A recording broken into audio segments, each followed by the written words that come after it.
नमस्कार प्यारे विद्यार्थियों, आज हम इस वीडियो के अंदर घरेलू ब्याज और साधारण ब्याज के अंदर अंतर समझने वाले हैं। और घरेलू ब्याज के अंदर एक ऐसा नुस्खा मैं आपको बताने वाला हूं कि आप चंद मिनटों के अंदर घरेलू ब्याज है उसको ज्ञात कर सकते हो कि जो धन हमने उधार लिया है या फिर दिया है, दिनों की संख्या, दर रुपयों के अंदर और बट्टे के अंदर 3000 का जो लॉजिक है, इन सभी बातों पे हम विस्तार से चर्चा करने वाले हैं।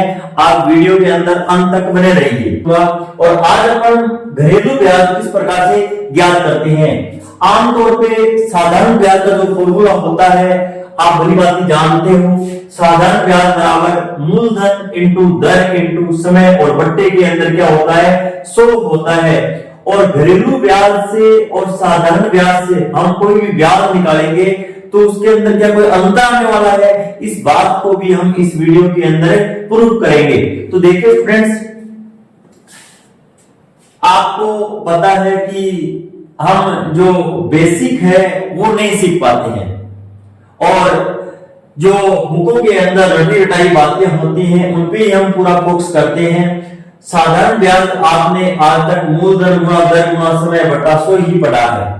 आपने जितने पैसे उधार लिए हैं या फिर उधार दिए हैं, जिसको हम यहाँ पे गणितीय भाषा के अंदर मूलधन बोलते हैं, यहाँ पर आपको सेकंड टर्म पे क्या रखना है, दिनों की संख्या।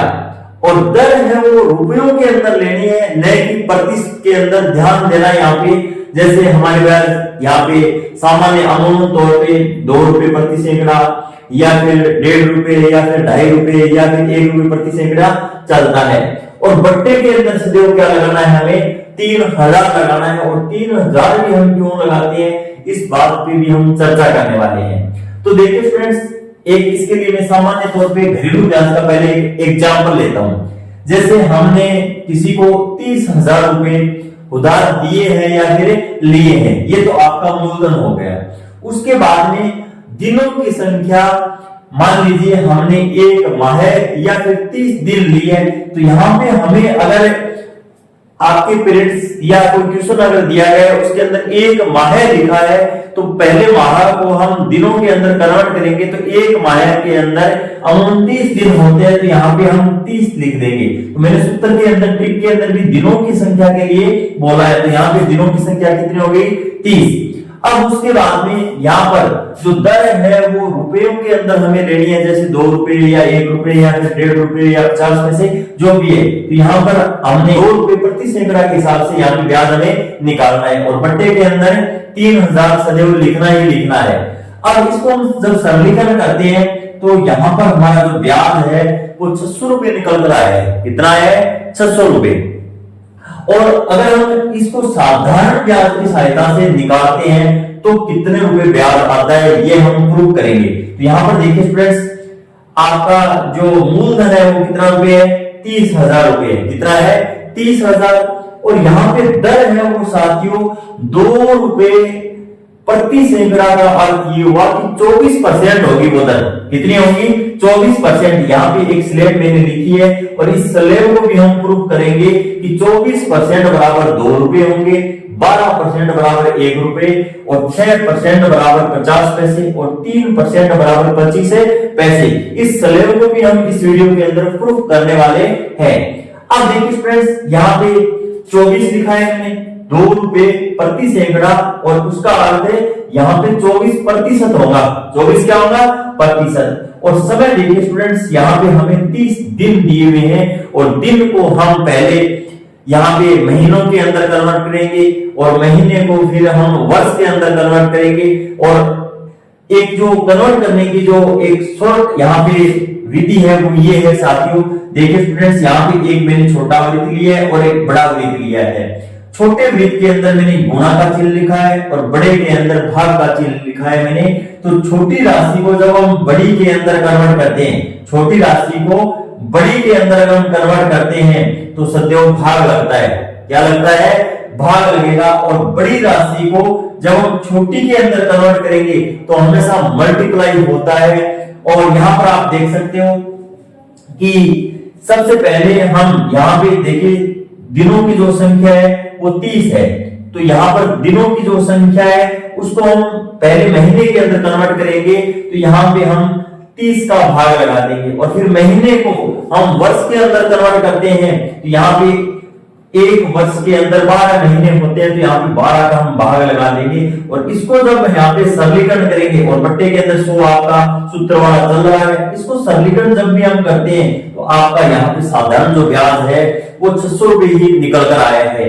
तो साथियों मैं आपको बता देता हूँ, घरेलू ब्याज और साधारण ब्याज दोनों एक ही होते हैं, और हम लेन देन की भाषा के अंदर जो दर है वो सामान्य अमूमन तौर पे हमारे जो फ्रेंड्स या जो है वो ऐसा बोलते हैं, दरों के अंदर हमें नहीं बताते हैं, ऐसा बोलते हैं कि 2 रुपए के हिसाब से या 1 रुपए के हिसाब से हमें ब्याज निकालने के लिए बोलते हैं।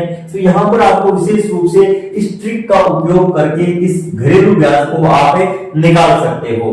अब देखिए फ्रेंड्स, हम 24% बराबर 2 हम किस प्रकार से कह सकते हैं। आप यहाँ से इस सूत्र की सहायता से अगर आप दर का मान निकालना चाहते हो तो दर बराबर आपका फॉर्मूला ये हो जाएगा 100 इंटू ब्याज और बट्टे के अंदर मूलधन इंटू समय। और एक बात आप भली भांति ये भी जानते हो कि 100 रुपए का एक माह का जो ब्याज होता है वो 2 रुपए होता है।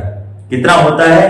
2 रुपए होता है, हम जानते हैं। तो देखिए फ्रेंड्स, यहाँ पे हमने मूलधन है वो 100 रुपए माना है, मूलधन कितना माना है हमने? 100 रुपए, और ब्याज आप जानते हो कि 2 रुपए आएगा, और यहाँ पे जो समय है वो 1 माह है साथियों। कितना है? 1 माह। या फिर आप यहाँ पे अगर 30 दिन लिखते हो तो यहाँ पे ऊपर हमें वापस क्या है, 30 का हम भाग लगाएंगे, जो ऊपर जाके 30 से फिर मल्टीप्लाई हो जाएगा, और यहाँ पे जब हम माह को वर्ष के अंदर कन्वर्ट करेंगे तो यहाँ पे बट्टे के अंदर 12 आएगा, जो सरलीकरण करके ऊपर चला जाएगा। इसको जब हम सरलीकरण करते हैं तो कितना आता है? 24% आता है। और अब आप यहाँ पर भली भांति जानते हो कि देखिए फ्रेंड्स, हमें 24% है उसका ब्याज है वो कितना है? 24% है वो 2 रुपए के क्या होगा? बराबर होगा।